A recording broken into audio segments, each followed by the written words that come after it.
Welcome back to my channel. Now take a look at this. Doesn't it look absolutely amazing, all uncovered?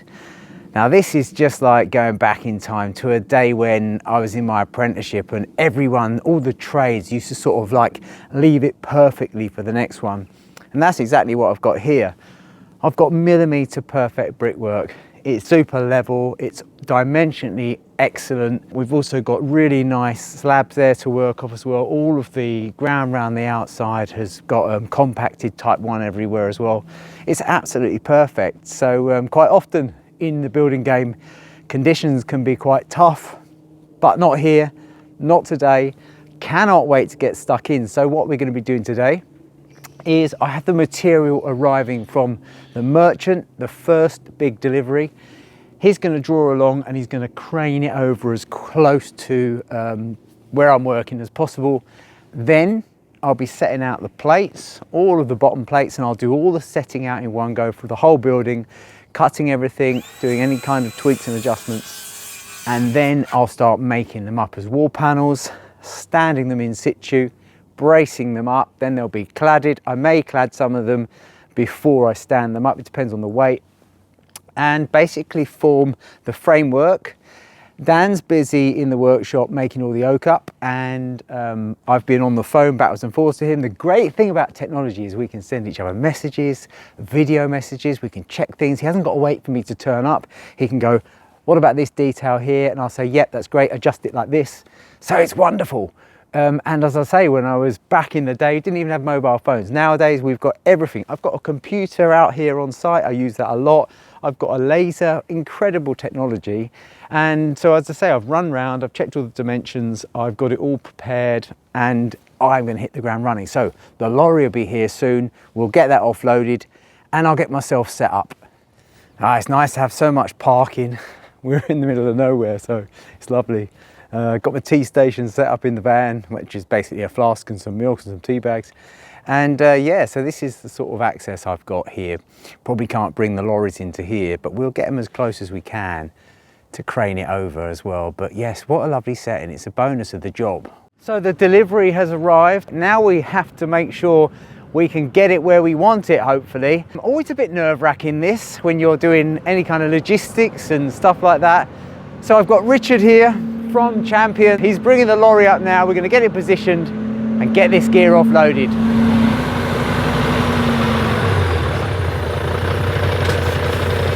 So Richard's going to spend some time now getting the lorry set up, getting his legs out, his feet out so he can use the crane. That's a fair old truck. I do like a Mercedes. There's a fair amount of timber on here and everything there is going to be cut up. Every single piece of timber is going to be fabricated and cut up to a particular length and dimension and detail. So yeah, it always looks a bit daunting, doesn't it? We've got a few hundred lengths of timber, but once you get stuck into it, it doesn't take too long at all.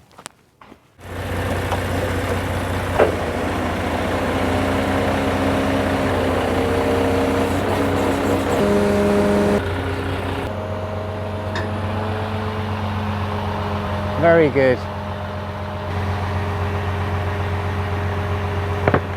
Our first lift is in, and that's always the nice thing to get out of the way, because you know you've got half a chance then. And I think the name of the game is getting your gear as close to the work site as possible. So yeah, we'll just carry on. We'll get this unloaded and then it's time for lunch. Richard's just bringing in the 6 metre lengths now.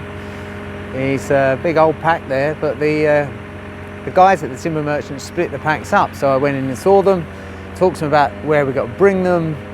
I think that's really important, is to help the lift as much as possible, because of course the merchant hasn't got a clue where it's going unless you send them videos, which they don't mind either. So that's good. Yeah, we'll start swinging this in now. A bit more tricky, this one, a bit bigger. Got a few trees to avoid, obviously. We'll do our best. It's going the right way anyway.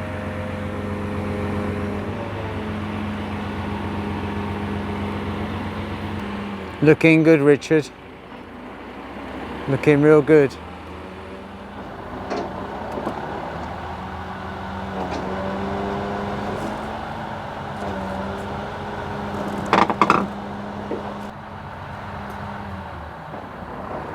That was straight. Well done, that looks great, Richard. Looks absolutely perfect.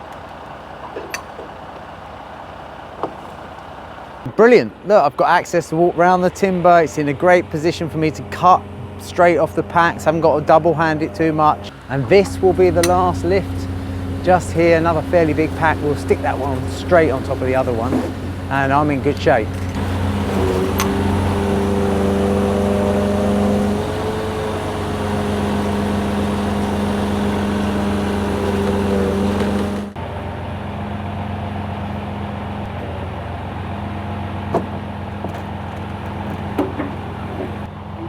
Proper job there. That's it, the timber has landed. Worked out the tree. Yeah, you did such a good job, mate. I tell you, it was beautiful to watch.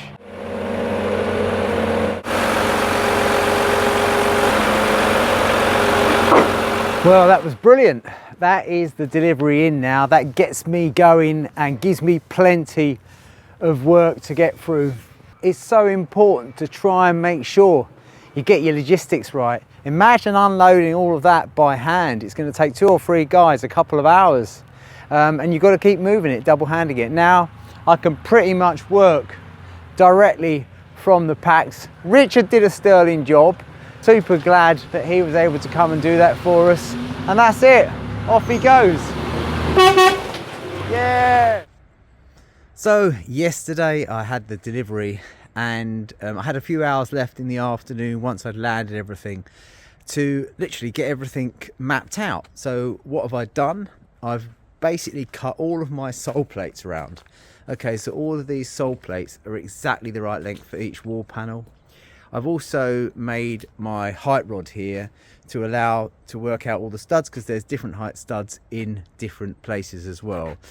So it's really important when you're setting a building out that you make sure you keep your head around the overall dimensions. So in our case, even though they're not dead square because they've got these little squints that stick out here, the front to back measurement is exactly the same, and the side to side measurement is exactly the same.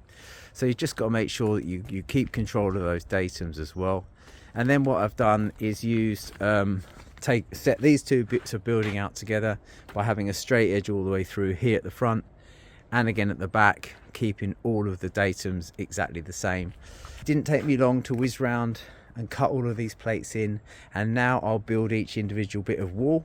So these bits at the front are shorter because they're going to have a 250mm oak beam lintel all the way across the garage doors there, and then these ones here behind, for example, are 40mm lower than the back walls because they've got another beam setting down over those as well. So there's lots of different areas, but by drawing this height rod here, it shows the maximum height of my wall, it shows my oak beam allowance, then it shows the stud heads underneath that. It also shows me where my brickwork is and the distance to finished floor level there. So that rod I can work everything out from, and from there I'm now over on the packs of timber. This is what I'm going to use for my studs. I get 2 out of 1. I'm going to cut all of my studs up. I've got 3 different sizes, and the way I do that is use a circular saw. You can use a chop saw, but I don't like handling the timber too much. I'll cut my first stud. This is the length here where the square is. Now what I'm going to do is cut that off, and when I cut that, I took my circular saw here and marked that side of the base there. Okay, now that mark means that if I screw a batten on here, I can now use that as a template by hooking it over the end of one of the long lengths, running my saw against here, and I'll get an exact repeat every time. It takes a few seconds, and that's basically what I'm going to do now. I've got 104 to cut, that's 52 lengths. I'm going to get through that in no time at all.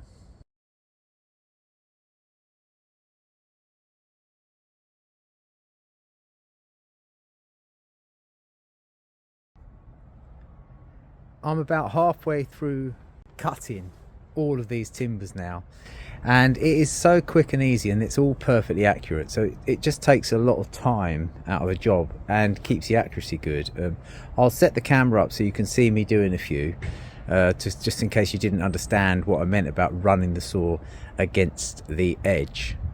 Here's the bit of timber, which is the length of the stud, less the distance from the edge of the blade to the edge of the saw, and it's just a matter of, basically I'll do a couple. So I'll just pop Batten underneath there with the drop off. I'll hook it over the end here, rest it on. I've also got a couple of blocks just to easily keep it nice and true. Make sure it's pulled right up there, and then I'll just run my saw across.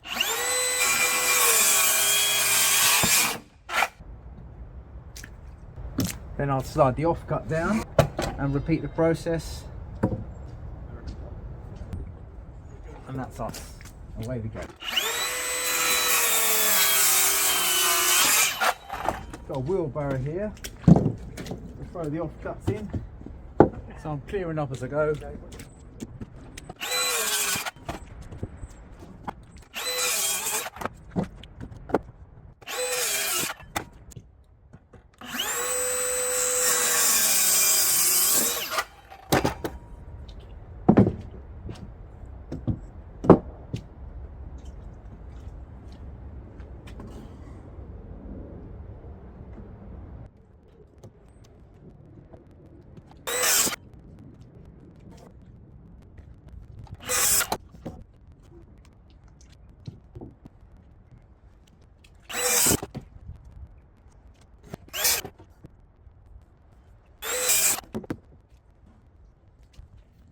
So here you have it. Here are all the studs that I've cut today.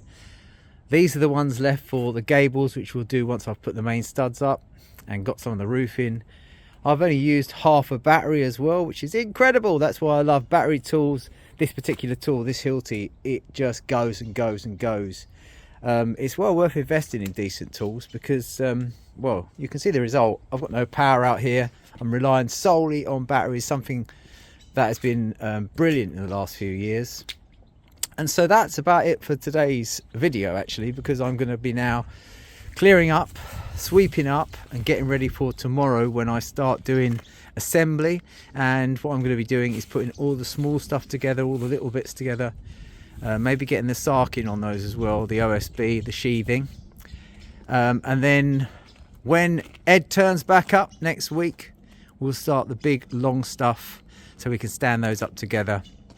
So yeah, it's looking pretty epic. Anyway, thanks for joining me. Keep checking back on this big garage build. There's lots more to see coming up.